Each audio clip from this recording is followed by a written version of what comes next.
Welcome back, FNusa57 here. Today I am back on Fallout 76 on the Xbox One, and this video I will be showing you how to launch your very own nuclear strike. So yes, this is after the bombs have fallen, but there are plenty of missile silos still all over the Appalachia area that you can call in your very own nuclear strike. So first and foremost, what you need to do is you are going to need to join the Enclave. Now, I'm not going to go through that entire quest line because most of you already know how to do it, but you're going to need to join the Enclave. Once you have joined the Enclave, this area on the map is where you are going to want to go. This is the White Springs Bunker. I've already come inside from the main entrance. Now, the very first time you get here, you're going to go that way. And you're going to have to go through the whole initiation process, and then you're going to have to get the rank of general, which is very easy to do because all you need to do is obtain 10 merits from completing Enclave missions and other little things like that. Now, there is a base tutorial for this. It's not really good, but it's adequate. I'm just going to show you how to do it as fast as possible, and I will be doing it solo. So once you obtain the rank of general, you're going to be able to come down here into the military wing, and the very first time you obtain the rank of general, it's going to give you this base tutorial about all of these little boards right here, and pretty much everything that you need to know about actually launching a nuke. So you're going to have the whole nuclear keycard, the launch codes, the automated silos, and then, of course, you know, the nuclear fallout step. And you can press the buttons if you want to learn a little bit more about each step. Plus, you have these missile silo code panels over here. And about every 3 hours, they release one letter of the alphanumerical code for each silo. However, in the description I'll leave a link to a very good website to actually get the codes as people solve them throughout the week. So the first thing that we need is we need a nuclear keycard. You cannot launch a nuke without a nuclear keycard.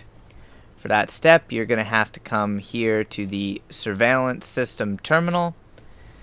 And this is really easy to do, but initiate the search for the nuclear keycard. Now, you will learn that you will become very good friends with this surveillance terminal, since you're going to need to use it a fair deal. You could also trade with another player for the nuclear keycard as well, but that's entirely up to you. There is one other little tip that I would recommend, and that is coming over here to the Modus terminal, which obviously this guy sells different plans, and you can sell stuff to him as well. If you do not already have the missile silo state holotape, you may want to buy one if you have the caps for it. It's not something that you have to do, but it is nice because if you play it, you will see the silo status. Times rounded to the nearest 15 minutes, and this will tell you the status of each of the missile silos and the time that they open in the server that you're in. This is how you know which missile silo to actually go to. So I would recommend this holotape. If you don't have it, it's not really a big deal. We need that nuclear keycard, and what you're going to want to do is open the map and see exactly where it put the little quest marker. They can literally be anywhere, but you'll see recover a nuclear keycard from the cargo bot. They will move around the map. They will eventually stop moving around the map, so you may wish to wait a few minutes or work with your team to wait for it or kind of ambush the cargo bot. But it is entirely possible to run into these cargo bots without actually initiating this hide, seek, and destroy quest. However, you're not guaranteed to actually find one in the open world. It's just possible to run into them. It's also possible to run into those cargo bots while in a nuke zone. Now, I will leave a timestamp in the description to when we actually go into the silo, just to make it easy if you guys already have your nuclear keycard. But once you get your nuclear keycard, you're going to need the actual nuclear launch code. They tried to make it this whole thing where you had to go and collect the code piece fragments, and then, you know, they'd release one letter of the code like every 3 hours, and you had to try and decrypt it. And let's be honest, with all the other BS in this game, nobody gives a damn about decrypting a code. We just want to launch a nuke. Preferably more than one. So there you go. The cargo bot is literally right in front of me. Sometimes there are up to 3 vertibots guarding it. Here they are. They actually loaded in a little bit late. Now you will notice that my level is, well, up there. So for me, killing these things is pretty damn easy. The cargo bots are a little bit annoying because they fly in circles, they fly into trees, they do all kinds of stuff, and they can be a little bit annoying to actually hit sometimes, just depending on where exactly they are. I would recommend you take out any enemies on the ground, and then just kind of try and actually get a few shots on that cargo bot. If you use VATs, you want to target the engines. For every thruster you take out, the cargo bot flies slower, but it's pretty easy to ambush, and then if you do enough damage to it, or if you target the flight control system in VATs, it's relatively easy to bring down. I can one-shot it with a dragon. It's just really annoying to actually hit, especially in areas like this where it ducks behind billboards and all sorts of stuff. Sometimes it'll pause right above you, and you actually can't aim directly vertical above your character, so you kind of have to wait until it's moved out of the way a little bit. I would recommend going after these cargo bots with a VATS critical built up, simply due to the fact that that makes it a hell of a lot easier to actually shoot down. So I didn't have my VATS critical, I do now, and I'll just wait for this thing to come back within range of VATS, and goodbye, cargo bot. Much easier than trying to blast it full of holes, in my opinion at least. And then I'll switch weapons again. Just going to go back to my lever action. Now once the container is on the ground, it's going to have a 0 skill lockpick. Remember, you can still break your bobby pins, and at least for me, bobby pins are kind of annoying since they weigh 1/10 of a pound apiece. So take your time attempting to open this crate, but it should be relatively easy for you to open, especially if you have your lock picking cards equipped. Inside the crate there will be a nuclear keycard. There is a nuclear keycard for every single player that comes up and interacts with that crate. Once you pick lock it, you'll complete the quest, and then you'll have 5 minutes to claim your rewards from the crate before the crate explodes. Completing that quest does give you about 250 XP. It's not a great way to farm XP, but it's definitely not a bad way either. You will notice that the nuclear keycard then is in your miscellaneous items. So I actually have 2 of them. They weigh 1 pound apiece, which is kind of ridiculous, and that's why you don't want to sit there and stockpile those keycards. I mean, you can if you want to, but it probably would not be the best idea for you to do that. For the next step, you are also going to need, again, in your miscellaneous items, if you had any, would be your silo codes. Now, I don't have any because I'm totally going to skip that step, and I've already actually launched a nuke this week because the codes reset every week. So we're going to go ahead and actually go to the silo and go through that step. But normally, the way the game wants you to do it is you'd have to come back to the White Springs bunker, go to the terminal I showed you, and then you'd have to select search for silo piece, code, whatever, and you'd have to get all 8 of those code fragments and then figure out the code, and like I said, who wants to deal with that crap? So we're going to go over here to Silo Bravo now.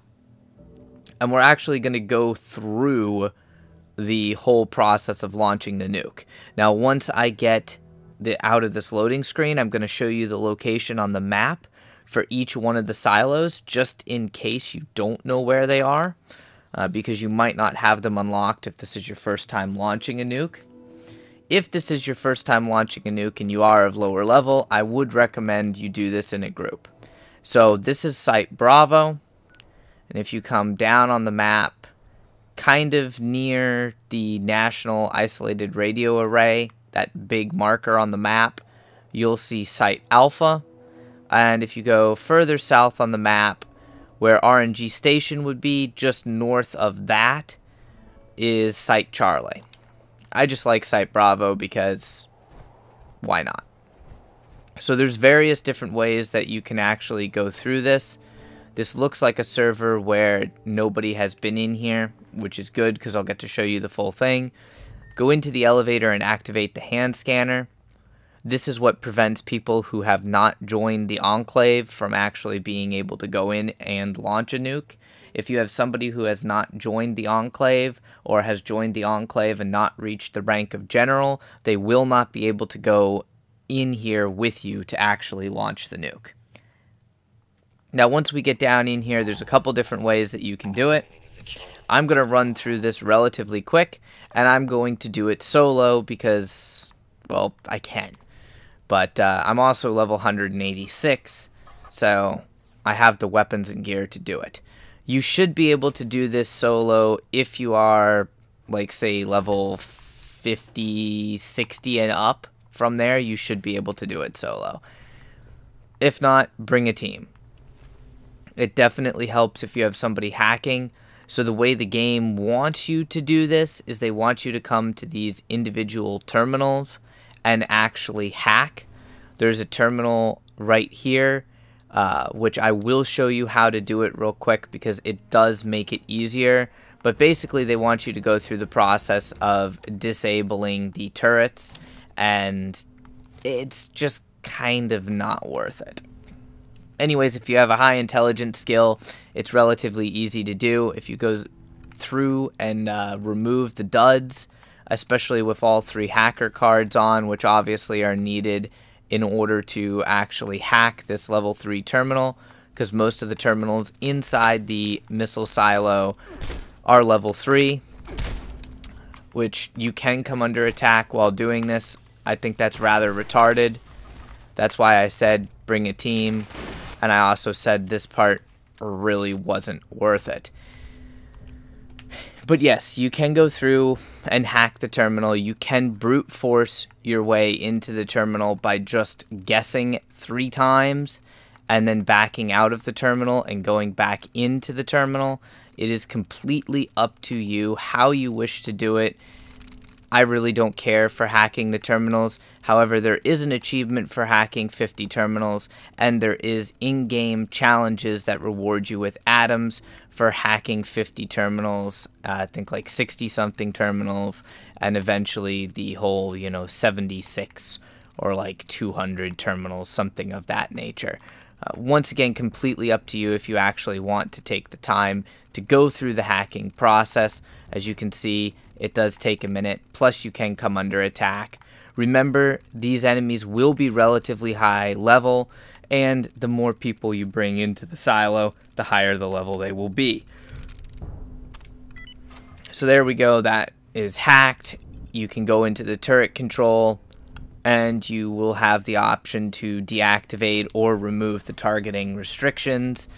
And there's several terminals throughout the game that you can do this with.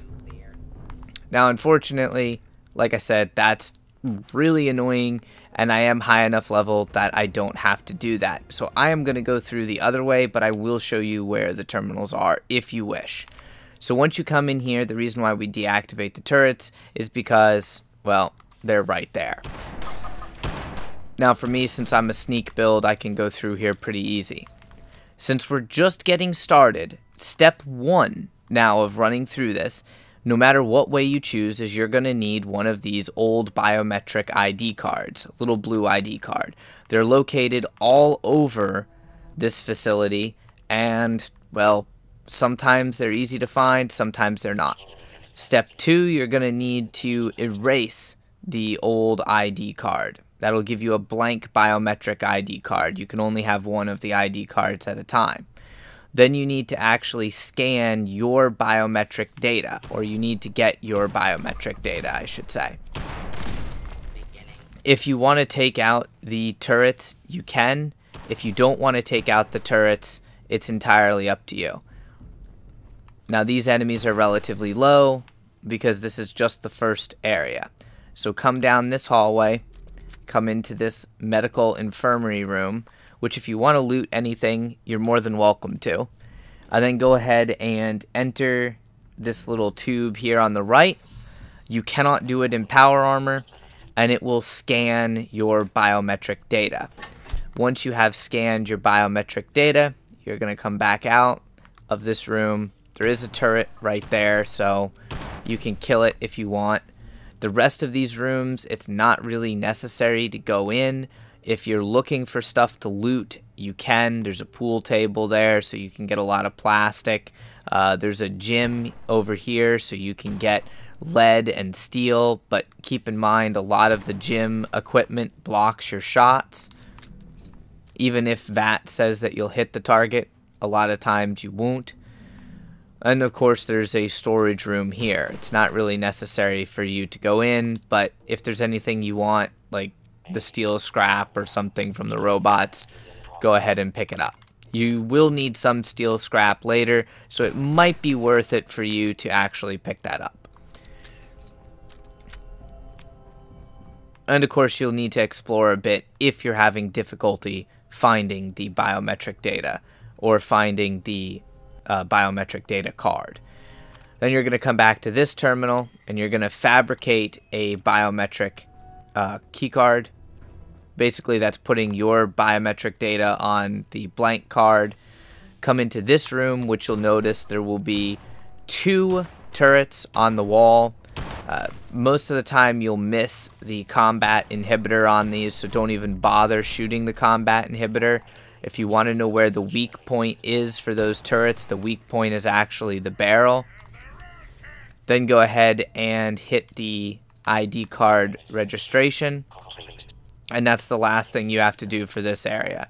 Now you'll notice that once it actually calls in security, you're going to start seeing these max level 52 Colonel Gutsies. There's even the possibility that you'll see a legendary one. And there's going to be a number of them. So this is where it gets difficult to do by yourself if you're doing it by yourself and you're at a lower level. You'll notice that these lasers have turned blue, which means you can now go through. And you'll get the little welcome message. It'll tell you you have a key card, and there's some stuff in here you can search, a couple locked crates. It's up to you. We're going to go through this quickly. I will not be using the quote speedy method. You guys know what that is. And I am also working on the challenge for killing robots with a pistol. If this door is shut, do not open it, because there's a assaultron that spawns on the other side of the door. You can stealth past him unless you're like me and you just happen to want to kill him. These guys are not worth farming, by the way, because of the fact that every time they respawn or fabricate more robots, they give you less XP. And you're going to notice that there will be 2 turrets right there. Go ahead and get rid of those turrets if you want. You can come into the storage room, which is guarded by 2 Colonel Gutsies. And for this next part, you're going to need some radiation resistance. So I'm going to go ahead and put on my power armor. You'll notice I'm already taking like 20, almost 30 rads a second outside. And what we have to do is we have to repair the reactor room. You can sprint through this if you want with your power armor. Since I'm trying to give you guys as much information as possible and show you where everything is so I answer all questions, I'm going to go through it a little bit slower. There are 2 ammo boxes right there. It's a good idea to search those for ammo. And you'll notice that there are a couple hazmat suits scattered around in the lockers and everything. So if you don't have a hazmat suit, this is a good place to get a damaged one. There is also these decontamination arches, so you can use those to remove your radiation if you need to. Now there's going to be turrets, there's going to be lead engineers, there's going to be a lot of stuff in this reactor room to deal with. You can stealth past most of it, but the turrets and the assaultrons have very good optics, so it's actually pretty difficult to stealth past those enemies unless you're spec'd into agility a lot. So you might just want to kill them instead. There's also going to be turrets over here in this room. There's going to be 2 of them. The turrets are the only thing that do not respawn. They are technically a world spawn.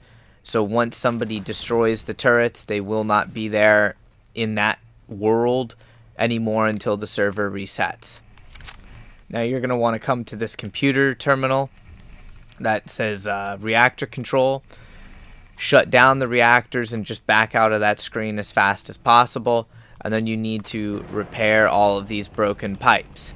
This can be done a lot faster if you sprint through everything while you're in power armor, or if you're running with a team.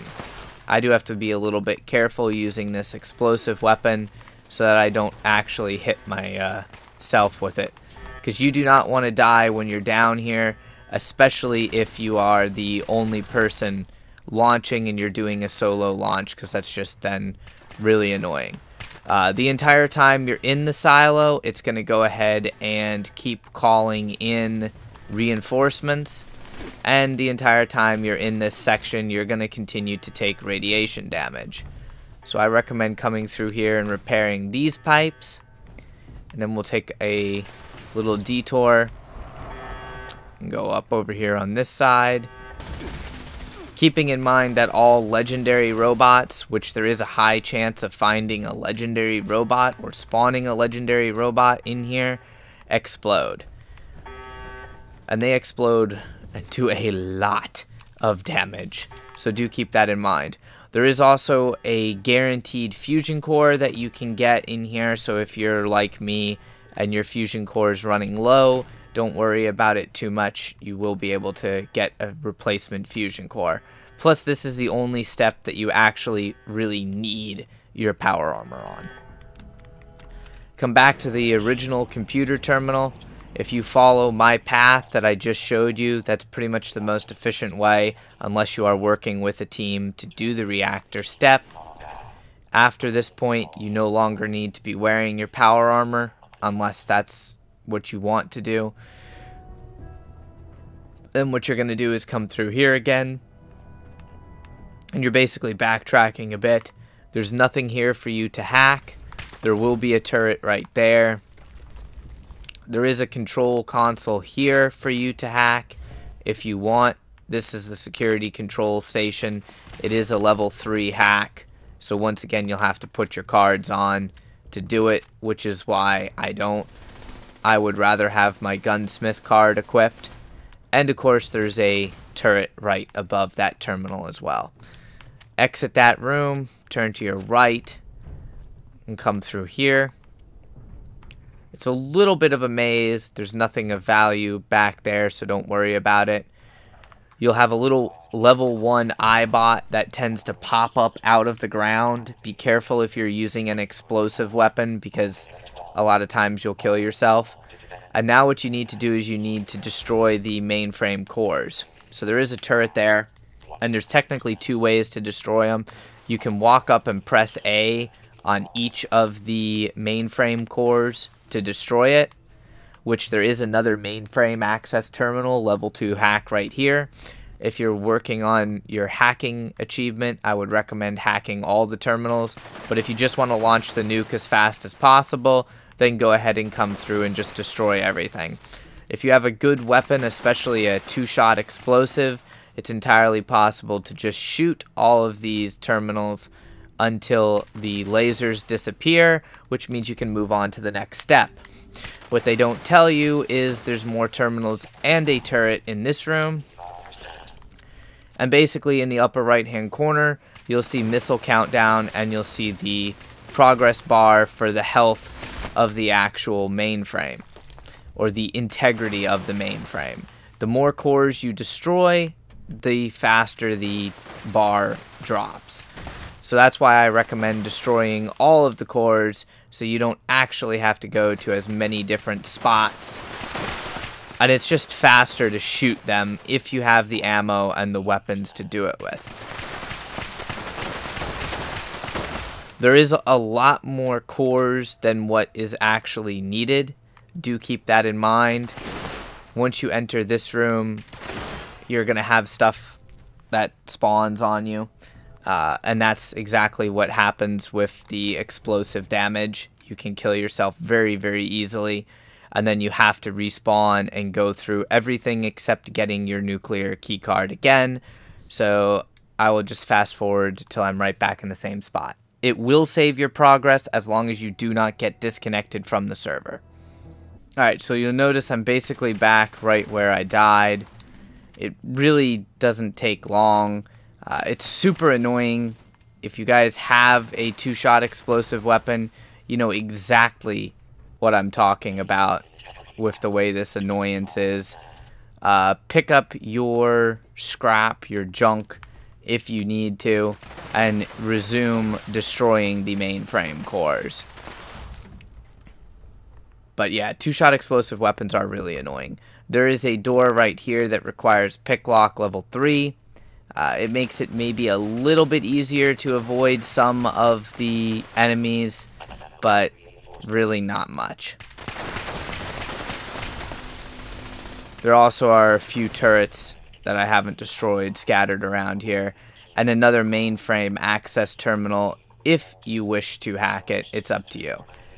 As I said, there's a lot of mainframe cores. You don't need to destroy them all, just enough to get that health bar to 0. There's another mainframe access terminal there, and there's actually one more mainframe access terminal that's over here on this side. Right here. So there's 3 mainframe access terminals. If you're working on that hacking achievement, you can go ahead and hack those. I think it takes too long, so I can't be bothered with it for the purposes of this video. Come to this door. Be careful, sometimes there's an assaultron that spawns on the inside of this room. He's not there all the time. There's also an ammo box right there. And in place of the assaultron was a level 1 iRobot, which is what it is. Now, the assaultron, if he's not at the top of the stairs, can be down here. Just kind of keep a lookout for him. And what you're going to need to do is go through this hallway, or basically kind of like subterranean half floor thing. Come up here. There's usually nothing that spawns there. And as soon as you enter this room, there will be another turret right above you. And sometimes a robot. So make sure you don't one-shot yourself with the explosive damage. There's another turret located right there. It's really annoying because I'm overweight, just carrying all my ammunition. So yeah. You'll also notice that there's a bench in here. I passed it right there's a weapon bench. So if you need to repair your weapons, you can. There's another turret right there, and there's a pick lock level 3 door if you want to work on your pick lock achievement.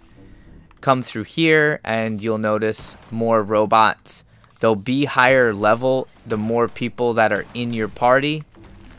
Some of them are always going to be a certain level, other ones will be low level. It just depends on how many people are in your group. There's also going to be a sentry bot right there and another turret. Now be careful with the sentry bots. Sentry bots are supposed to always explode after you've killed them. Sometimes they do, sometimes they don't. the explosion can be quite massive. As you've seen, it hit me even though I was very far away from it. But he always drops a fusion core.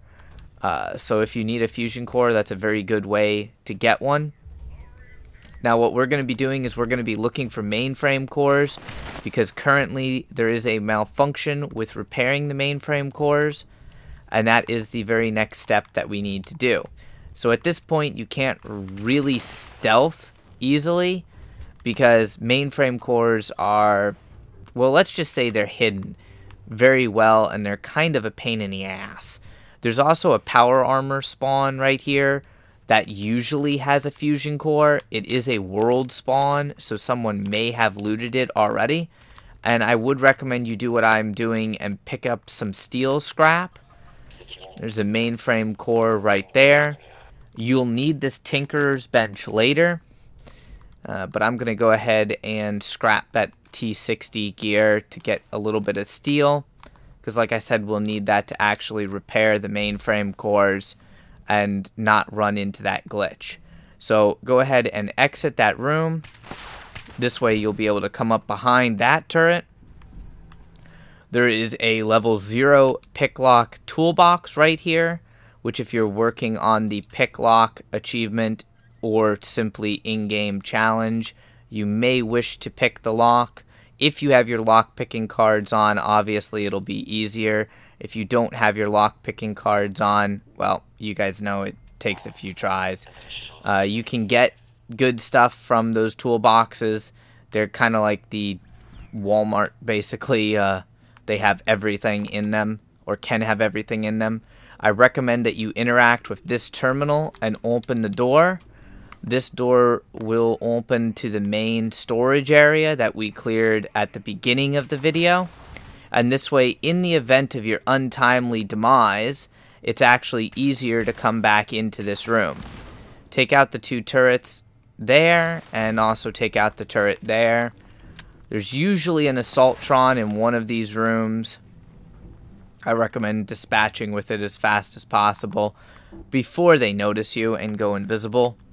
And then resume your search for the mainframe cores.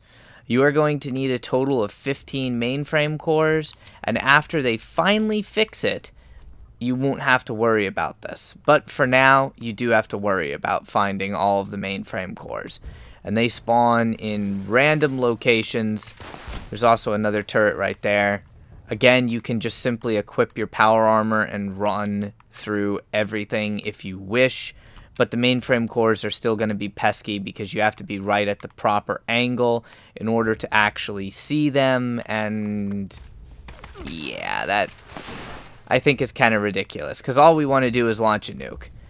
I know that's all I want to do. They like to hide these little mainframe cores under like table legs, on top of workbenches, on top of shelves, all stuff like that. Remember, the entire time you're doing this, it's going to continue to create more robots for you to fight. Now, I do it like this, where I get the mainframe cores first, or at least I get the majority of the mainframe cores. I get everyone that I can find easily, because they are not all easy to find.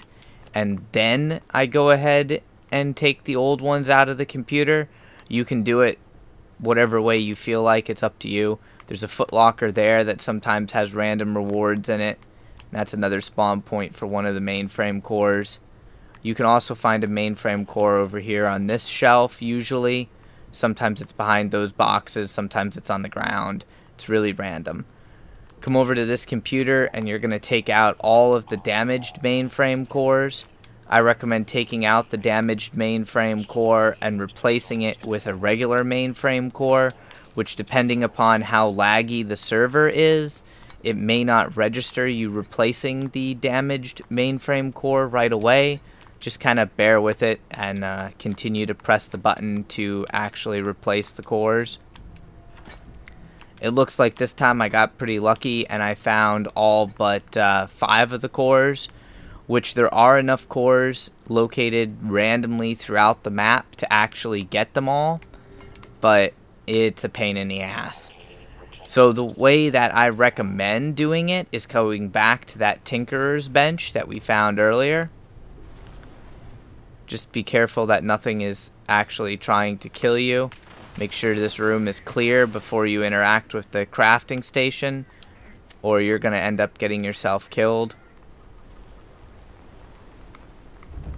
Yep, there was another level 52 Colonel Gutsy and a level 50. You can also close the door. It doesn't help a lot, but close the door and turn off your flashlight. That does help some. I recommend scrapping anything that you don't need. You'll notice I have 15 damaged mainframe cores, which should be more than enough if you actually go into the build menu and go down to quest items, mainframe core. You should be able to repair 15 of them. It takes one mainframe core apiece, but it takes one mainframe core and 3 steel. Now, while I have plenty of steel in my inventory, it works. But if you're like me and you don't carry a lot of steel scrap on your character and you keep your steel scrap in your storage, instead of using the damaged mainframe cores as damaged mainframe cores, it will actually use the damaged mainframe core as a piece of steel scrap instead of pulling it from your stash box. It's a weird bug. I don't know when or if they're going to fix it, but I just figured I would let you know what that was in case you guys run into it yourself. Now, the neat thing is you will still have the remaining damaged mainframe cores in your inventory, which you can either drop if you want, or you can scrap them, and you get copper and steel from the damaged mainframe cores. It says they have a weight of 0, but I don't think they actually have a weight of 0. I'm pretty sure they weigh like 1/1000th of a pound, like the other stuff that supposedly has a weight of 0 but doesn't. So I don't necessarily recommend keeping them on you. It's up to you. There'll be a turret right there. There's nothing to the right, so it's pointless. This is the actual launch silo, which right now you're at probably the hardest step of the game, and that is the actual launch prep. So you're almost done. Remember that once you start launch prep, until you finish launch prep, there is no way for you to get back into this silo or anyone else to get into the silo to help you. There is a security station terminal right here. If you wish to equip your cards and hack it, I recommend doing so, but that's completely up to you. The only reason why I recommend doing so is because if you are doing this and you're a lower level or don't have the gear or don't have the team, the turrets in the next room can be kind of annoying. Since there will be an Assaultron and a few other enemies in here, so simply equip your hacking cards or have somebody share the hacking perk. A lot of times while you're doing this, you will come under attack, so try to do this as fast as possible or have somebody cover your ass. Usually what finds you is just the like engineer, the robo brain thing, which like constantly smoke screens your ass. It's not really damaging, especially if you have a gas mask on. It pretty much won't do anything to you, so you can safely run through this line of code and remove all of the duds until it comes up and starts attacking you. Then you'll want to go ahead and stand up and quickly kill it unless it charges you and you kill yourself with the explosive damage. So since launch prep was not initiated, I can come back. Again, I'll just fast forward till I'm back in the same spot I was at. Alright, so that only took me a couple minutes to get back to where I was. It's annoying. I know you guys probably think it's funny, but it's like really aggravating that you can even possibly one-shot yourself with your own explosive weapon when it takes like 2 shots to kill an enemy. Yeah, just hopefully they'll fix it or eventually give us the perk card like they did in Fallout 4. Anyways, deactivate that terminal. and then try and back off the terminal. The reason why I hate doing these terminals is it takes forever to actually get off the terminal. And I will show you, I have a piece of gear with padded on it, which reduces the amount of damage you take from explosives, yet I still am capable of completely one-shotting myself with the splash damage. So once you come through there, there's usually an assaultron. There's going to be turrets. The turrets are all over the place. There's probably a dozen of them in this room, which is why that is one terminal that I recommend that you actually do hack, mainly just because it's annoying to deal with the turrets. It's not bad, but it is annoying to deal with them while you're trying to kill all of the other assaultrons and stuff that does spawn in the room. And these turrets will shoot at the people that you have to defend, or technically the robots you have to defend for the next step. If you wish to kill them, go for it. You can also find technical data throughout these launch silos, which I love. You can only carry one piece of technical data on you at a time, which I hate though. And then you can come to this terminal and see all of the different stuff. If you want to learn about it, go for it. If not, just hit the button that says initiate launch prep when you're ready. Again, this is easy but difficult to do at the same time. Now, I like to perch myself in a very specific spot up here, but you can do it however you want. I believe if you are geared out correctly, you could do this in as fast as about 15 to 20 minutes, like the entire launch process, just depending on whether or not you bother to hack the terminals, whether or not you accidentally one-shot yourself, if the turrets are there, that type of thing.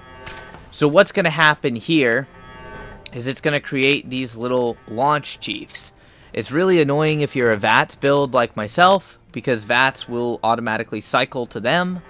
But basically, it's going to create the section chiefs, the launch prep, and you have to defend them. Now, that's actually pretty simple, once you're strong enough to actually fight these guys. I've taken a few of my friends and a few people from stream through this at a lower level than they should be, and it's difficult. The very first time I attempted it with a couple friends. I was like level 20, and they were both like level 40, 45. We got to this part, but it was a bit of a struggle. So you might want to get a few levels under your belt and get a couple decent weapons before you actually go ahead and do this. When you do it, make sure that you do bring some food and water with you. The whole reason for that is because the entire process does take a bit of time, which means you're probably going to get hungry and thirsty, especially if you're like me and you're mutated and you have the speed demon mutation that makes it so that you get you get hungry and thirsty 50% faster. Sorry. If you have any questions on mutations, feel free to check out the video that I did. I made a guide on how to farm the mutations. Also, I am recording this Christmas Day, so Merry Christmas to everyone. I didn't say that at the beginning of the video, or Happy Holidays, depending on what holiday you're celebrating. Also, Happy New Year if I don't see you before the new year. And it's going to keep creating more section chiefs. They have that little quest diamond icon, basically. They're actually surprisingly strong, so you don't have to worry too much. You do have to defend them, but they can take a fair amount of damage. If one of them gets killed, or two of them get killed, or something like that, it'll slow down the progress of launch prep, but it's not the end of the world, because it'll eventually reconstruct one of the crew chiefs, or section chiefs as they're called. But that's why we disabled the turrets, because if you don't disable the turrets and you go through without killing the turrets, the turrets will shoot at these section chiefs as they spawn, and sometimes the turrets will kill them, because the turrets actually do a lot of damage. It's not so much that they do an insane amount per shot, it's just they have a ridiculous fire rate, and they do not have a cooldown, so they can just continue to sit there and melt your armor, or in this case, the robots. But I usually sit up here since I'm a stealth build. Another spot you can jump up is on top of that crate if you want. And it just gives you a good area that you can see and hit pretty much all of the spawn points where the enemy robots are going to come from.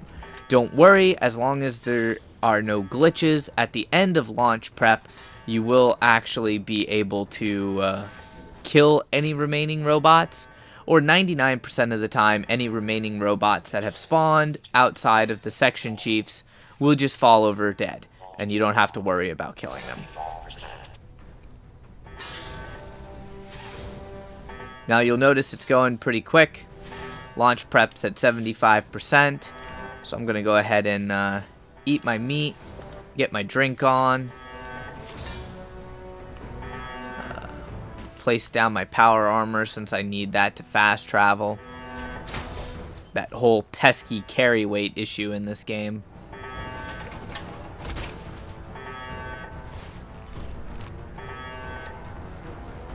And if you are launching nukes, congratulations, because you're basically endgame now. You'll notice it'll go dark, and you'll get your rewards after launch prep. You get pretty nice rewards, and you also get a lot of XP and caps, but you're going to get a bunch of stuff that's useless. So just be prepared for random crap to pop into your inventory, like a auto grenade launcher that just happens to weigh 20 pounds. As I said, pesky carry weight issue. And if you are still overweight, make sure you go and check your ammunitions, because more than likely you got missiles, and missiles weigh 2 pounds apiece. This can also give you mini nukes, so keep that in mind. You might have a mini nuke sitting randomly in your inventory. Now for the fun part, we actually get to launch said nuke. So, first step, you're going to need to insert your nuclear keycard.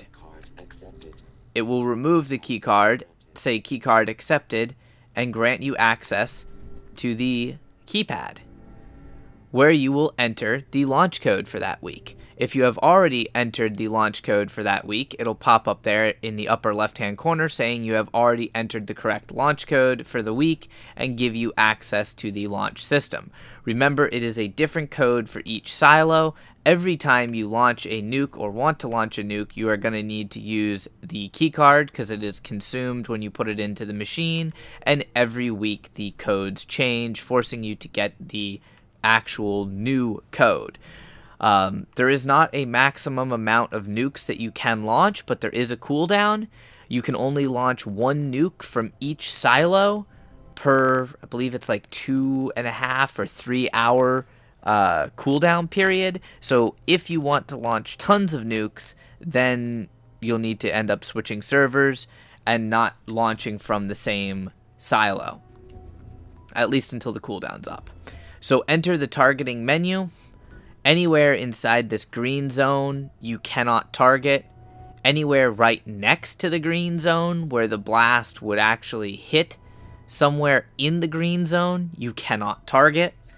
And there's not really a whole lot of a reason to nuke pretty much anything other than 2 places. Everything on the map is kind of meh as far as nuking is concerned. You want something where there's tons of enemies that are going to respawn so you can farm them for XP and possible legendaries, or you want the Fissure Site Prime, which is located here, and that spawns the Scorch Beast Queen.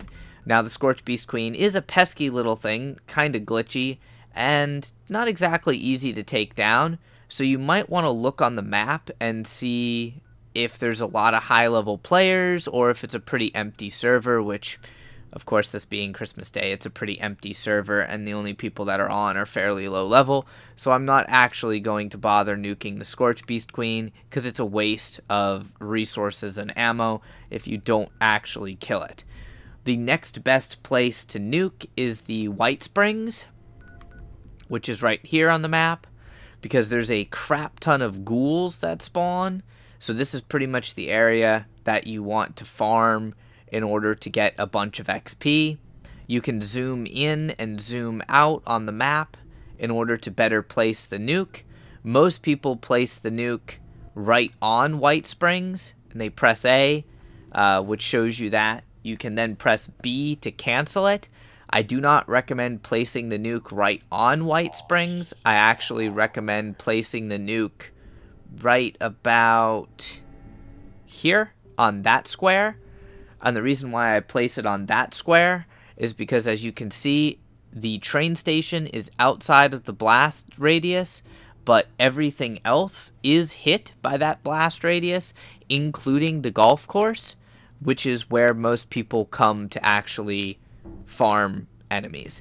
Now, make sure that you are prepared to go into this zone, because obviously it's going to be highly irradiated, and the enemies are going to be really high level. All of them will be almost max level, and there's a lot of them.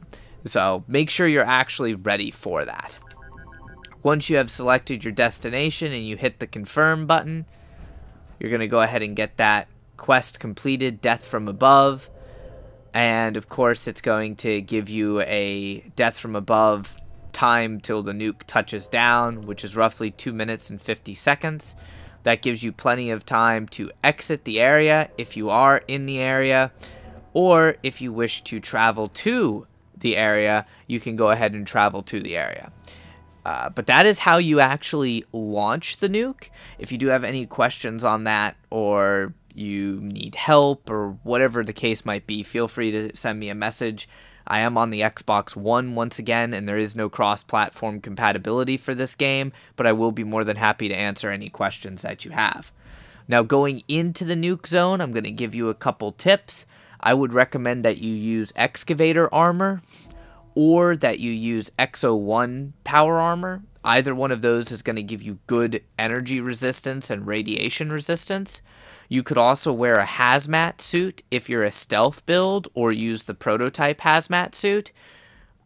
If you're end game and you have armor that's like unyielding armor or vanguard armor that gives you radiation resistance, you could use an item called Rad Shield, which is obtained from a quest, and it gives you over 300 points of radiation resistance. Plus, you could drink a Nuka-Cola Orange, giving you even more radiation resistance. You could then use Soot Flower Paste, which gives you more radiation resistance. And it is possible to survive in a nuke zone by yourself without actually being in power armor or a hazmat suit. It's just insanely dangerous to do, and very difficult to pull off without the right gear. You can also use the card Rad Sponge if you're on a team. If you're on a team, use the card Rad Sponge and share it, and that'll help mitigate the radiation that you take. Or you can make sure that you use the card Ghoulish, which when you take radiation, it helps regen your health. These two cards help out a ton together. The other thing that I would recommend going into a nuke zone, since nearly 99% of the enemies will be glowing, I recommend you use the glow-sighted card, and preferably have a team member that, you know, kind of can share it, because that would help out a lot. You may also want to remove cards like Sneak, since they really won't benefit you. It's almost impossible to sneak while in power armor in a nuke zone. So I would recommend that you equip cards like White Knight, or in my case, the card that I really like is Adrenaline. And Bloody Mess is a good card to have on. Another card you might want to have on is your Luck of the Draw and Lucky Break cards. And that's what the nuke will look like when it falls. Pretty damn cool. So I'll go ahead and show you the farming route that I use in here as well for XP. Remember that I will be by myself, and I will also be showing you one other trick that I use to help mitigate the radiation. So obviously the nuke is going to kill everything. It will kill anyone that is in the nuke zone. There's actually an achievement for that. There's an achievement for being at ground zero of that nuke, which, if you haven't gotten that achievement, this video will serve as a guide for you getting that achievement. Some random person just invited me to a team. That's fine. I'm a team build, so might as well go ahead and play with him. Now, normally I like to come over here to this parking lot, but obviously since I sprinted in as soon as the nuke landed, there's not going to be a whole lot of stuff in the parking lot yet, because obviously every single enemy was killed and the enemies actually have to respawn. But you can check this building, which that dude's sharing strange in numbers. That's phenomenal. Let me go ahead and actually make sure that it shares glow-sighted so he can do more damage. It sometimes spawns weird monsters. You can find like a honey beast, you can find the Grafton monster, you can find all sorts of shit that spawns out here. Same thing out here, like stingwings and stuff. There's some ghouls that spawn up in these cabins. Like there's one right there. I recommend that you stack all the XP gain you possibly can, which I'll create a separate video for you guys on what XP gain can be stacked and what cannot. But obviously you have things like well rested, you have things like the team card inspirational, which is actually a phenomenal card because it gives you 15% XP for simply being on a team. That's something that you definitely want to use as much as possible. And these enemies in the nuke zone are going to give you like 500 to 800, maybe even 1,000 XP. But the problem is a lot of people already know about this, and yeah, a lot of people like to be dicks in a nuke zone, so just be careful with that. But I like to come over here, and this is probably the largest group of enemies, single spawn point group of enemies that you'll find inside the White Springs area. So you're going to want to make sure you get a hit in on these guys, whether it be with an explosive weapon or it be with something like a Molotov cocktail or a grenade or something of that nature. Keep in mind, it does lag your game a lot, especially if you leave meat piles on the ground. But there's going to be a lot of enemies that spawn in there. Right now I don't have any XP gain bonus outside of inspirational, so I'm getting about 500 and change, almost 600 XP per kill here. Come down, and there's usually a couple more enemies in here. Sometimes they'll be in the bathroom, sometimes they'll be down here. It's usually not too many, but there's a couple of them. Like I said, not a whole lot.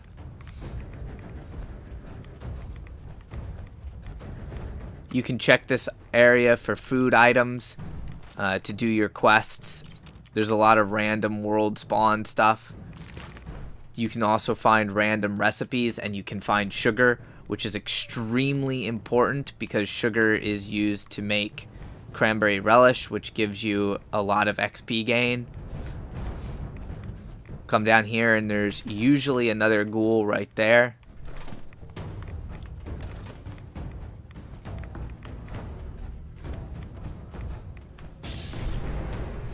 And then, of course, you're going to have to try and pick up everything that's in these meat piles. You don't have to pick up everything, but if you don't, your game is definitely going to start to lag. and this is where you're gonna find a lot of random stuff and a lot of random legendaries. So that's why people nuke the White Springs. For the most part, these legendaries are gonna be single star legendaries, so they're not really gonna be that great, but you'll find a lot of stuff to repair weapons. You can also come over in here and sometimes you'll find a bobblehead or a random item. I've found a lot of bobbleheads throughout this area. I've also found a lot of sugar, which, like I said, is used for cranberry relish. And sometimes there's an extra enemy, so just kind of search it, and then I recommend moving on. There is a technique that you can use to reset and refresh the enemies in here, but it's a pain in the ass and it doesn't work all the time, so I'm not even going to bother to touch on that. I will also cover the fluxes here in a second. So you'll notice that we have all of these random plants, and the different plants can become nuked. And when they become nuked, if you harvest them, they'll give you a type of raw flux depending on what the plant was. Now, depending on what the plan was, or what the plant, I should say, was, it'll give you different types of fluxes. There's violet, crimson, cobalt, and yellow cake flux. Warning, this does lag a lot. Then I usually come here out to the golf course. You can also go up here, which it all depends on where the people that you're playing with are. Since this is a random group of people that like just invited me, they went up here to the cabin first, which is fine. It doesn't really matter. But there's going to be more ghouls that spawn here. There's even some more that spawn inside the building. If you're playing with a team, try to make sure that everybody on the team gets a hit in. If you don't get a hit in somehow on the enemy, then you will not get any XP when the enemy dies, which that's pretty much the whole reason why we're here, is for the XP. Obviously, you guys know they nerfed the drop rate of legendaries, or the spawn rate of legendaries, I should say. The drop rate is still garbage. Most of the time, you're going to get a 1-star legendary item, even if the enemy is a 3-star enemy. But basically, you're going to need several things from these enemies in order to actually stabilize fluxes. For those of you who don't know what that is, I will explain as I go back and show you the other part of my route, which is here on the golf course to my right. So I'm just going to sprint down this way. Basically, you get raw flux. Raw flux goes under your aid. It can be used to refill your hydration meter. It can also be used to sell to vendors for caps. And it does not get dropped on the ground. Now, in order to stabilize raw flux and use it for crafting, there's a few different items that you're going to need. And those items are hardened mass and glowing mass. Those items are only obtained by killing creatures in the nuke zone, and they're not exactly a common spawn, or common drop, I should say. So you might actually have to kill a lot of creatures in order to get it. You'll also get things like high radiation fluids, ionized meat, glowing blood, things of that nature, which are other random crafting items. There's a hardened mass. Be warned that hardened mass does go under your junk items category, and once you have stabilized a flux, that flux also goes under your junk items category. So just be warned about that. I recommend, if you are looking for fluxes, do not pick the plants first. Make sure that you actually go and get all of the hardened mass, glowing mass, high radiation fluids, and stuff like that that you need before picking the plants and getting the raw fluxes. The reason for that is the raw fluxes do have a condition bar, and they will expire from the game. You don't want that to happen. At least not before you stabilize them, that is. So I recommend killing the enemies, picking up the hardened mass, picking up the high radiation fluids, picking up the glowing masses, picking up all of that stuff that you're going to need anyways in order to stabilize the flux. Plus it'll make your game a little less laggy. Obviously it's Fallout 76, so the game is going to be a bit laggy no matter what you do. But at least the less meat piles that you have loaded in on your world, then it'll be a little bit better. So once you kind of complete this rotation, you can come up here. Do be careful to avoid shooting the White Springs bots, but there's usually some stuff up there, some super mutants or ghouls or things of that nature. You can also come here and you'll notice all of these flowers, these bright red flowers. You can pick them in order to get crimson flux, which crimson and violet flux, in my opinion, are the two hardest fluxes to obtain. So if you want crimson flux, it's up here. Remember, you do need 10 of an item, 10 raw flux in order to create one stable flux. And then we'll go back to the actual parking lot, and basically this has completed the entire circle. So here's the enemies that I was looking for originally in the parking lot that hadn't respawned because I ran straight into the nuke zone. Do be careful of the cars, they explode entirely too much. And also try not to walk in front of people that are using explosive weapons.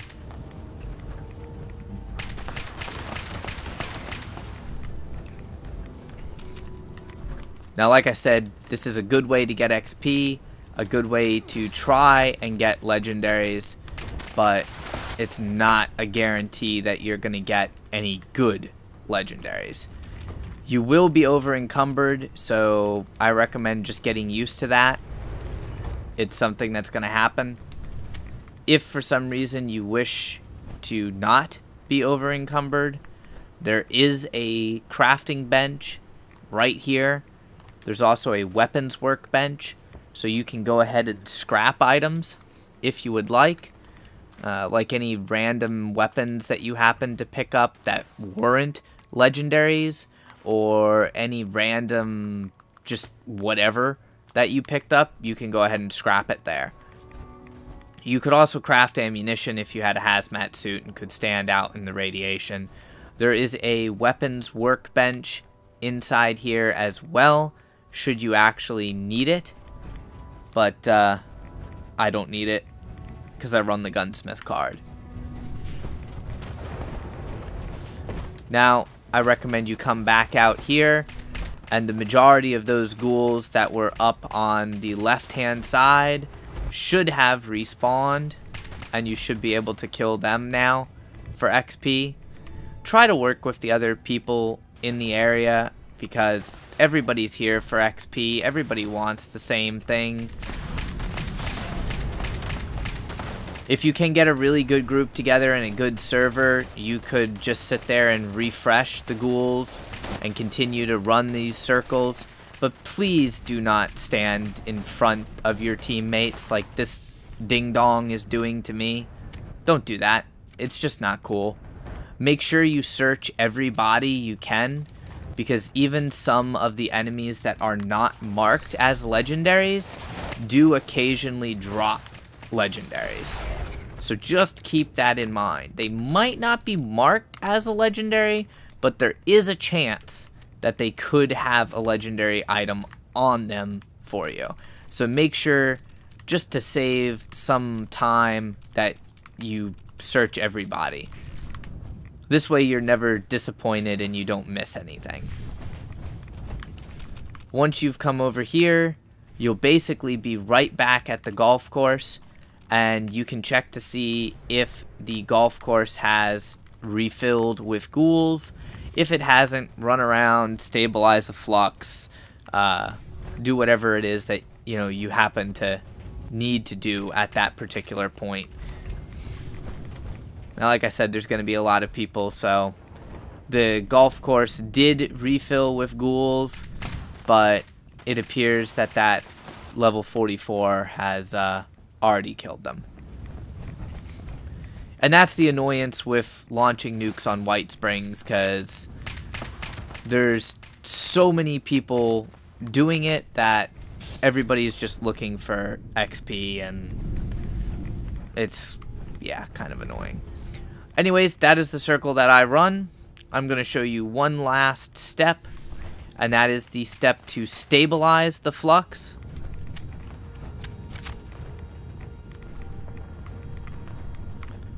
That does require you go to a chemistry station, or chemistry bench. I just heard some gunfire over here. I don't know if there's some more ghouls. Looks like there's maybe one ghoul that respawned in there. I don't know. These things are really annoying. Sometimes they respawn, sometimes they don't. Super hit or miss with that. So I'm going to go ahead and stabilize my flux, because there's just way too many people in here. Now I'll show you a neat little area to go, and this will be my last tip, finishing off the section of this video. And what you're going to want to do is you're going to want to go into the White Springs. This is why I recommend not shooting the White Springs robots. First of all, they do not give you XP. They drop minimal rewards. And then everything inside the White Springs that does respawn is going to want to attack you until several hours go by that you're not in the zone, or you fast travel to a different zone and just wait out the timer. But once you load into this area, there's actually a shop that you can go to.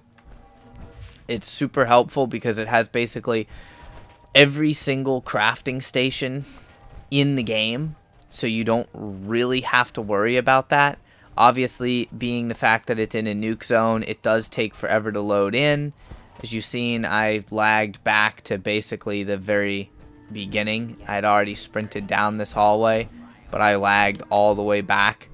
So that was kind of annoying. And it happens more than I would like to admit. And sometimes your game will freeze. But basically, I come in here to get outside of the radiation and to stabilize the fluxes. Now, unfortunately, because my game froze, and this might mean that the entire server is crashing, which if it means the entire server's crashing, then your game just won't unfreeze and you won't be able to get back into the world. If it's just your game that's frozen, you can go ahead and dashboard your game and reload, but it's completely up to you. So unfortunately, I wasn't able to show you stabilizing the flux, but you're going to need glowing mass, high radiation fluids, hardened mass, and you're going to need the 10 of whatever type of raw flux it is that you're looking to stabilize. So with that being said, hopefully this video covered every single thing that you could possibly want to know about launching a nuke, the rewards for it, and everything. If it didn't, and you have a question, by all means, leave a message. I will get back to you and try and help out as best as possible. If the video helped you out, make sure you leave a like on it and share it, as that greatly helps out the searchability of videos here on YouTube. And until next time, subscribe for more content, and stay frosty.